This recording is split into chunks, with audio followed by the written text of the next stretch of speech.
और हमारे सहयोगी गोविंद सिंह डोटासरा से बातचीत कर रहे हैं, चलिए आपको सुनाते हैं। पूरे प्रदेश के लोग उनको आज भी याद करते हैं। बहुत ही मिलनसार व्यक्तित्व के धनी थे। 2008 से 13 में मेरे एक बेंच पे हम लोग बैठते थे, तो उनका जो स्वभाव था, क्षेत्र के प्रति उनकी जो चिंताएं थी, युवाओं में उनका प्रति जो आकर्षण था, वो काबिले तारीफ था। लेकिन उम्र लेकर के नहीं आए और अल्पायु में वो हमसे विदा ले गए। इस घड़ी पे मैं परमपिता परमेश्वर से प्रार्थना करता हूँ कि उनकी आत्मा को शांति प्रदान करे और उनके शोक संतप्त परिवार को जो उनके ऊपर दुखों का जो पहाड़ टूटा है उसको सहन करने की क्षमता प्रदान करे। एक विडंबना कहें कि विधायक जो है मौजूदा, वो लगातार कहें कि 3 पहले बड़ी घटना हुई और अब 4थी बड़ी घटना राजस्थान विधानसभा के लिहाज से भी।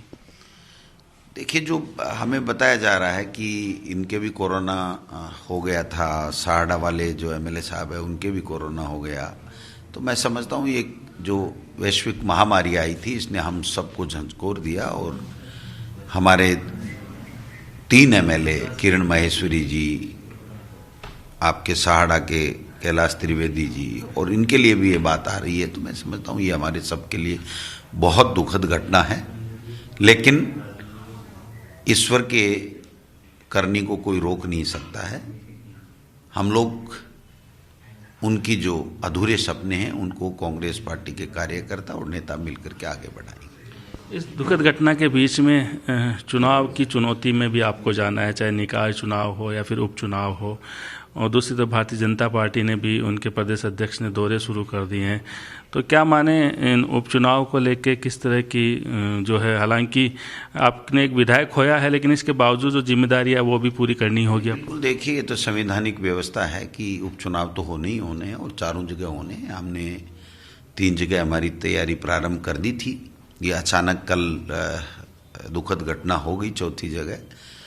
चुनाव आयोग के फैसले का इंतजार कर रहे हैं। हम लोग बिल्कुल पूरी तैयारी के साथ में हैं और कांग्रेस के कार्यकर्ता 2 साल से जो कांग्रेस की सरकार हमारी अच्छे काम कर रही है, चाहे कोरोना काल में काम किया हो, चाहे अन्य योजनाओं को जो जनता के हित के लिए लाई गई हैं उनके लाने की बात की गई हो, उससे सब लोग खुश हैं। और आपने देखा होगा नगर निकाय के चुनाव में भारतीय जनता पार्टी का सूप बड़ा साफ हो गया और पंचायत चुनाव में भी हमने 1% वोट बीजेपी से ज़्यादा लिए। बीजेपी आपस में झगड़ रही है, प्रतिपक्ष की भूमिका नहीं निभा रही है।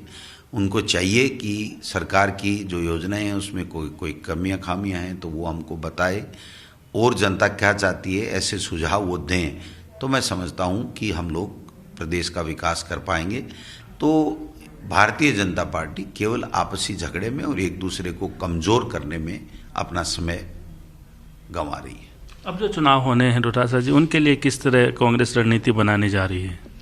देखिए, हमने हमारे कार्यकर्ताओं से जो विकास के काम होने हैं उसको भी हम लोगों ने किए हैं। हम पर्यवेक्षक ऑब्जर्वर भी हमने लगा दिए हैं, वो फीडबैक ले रहे हैं, सभी समाज के लोगों से बात कर रहे हैं, कांग्रेस के कार्यकर्ताओं से बात कर रहे हैं।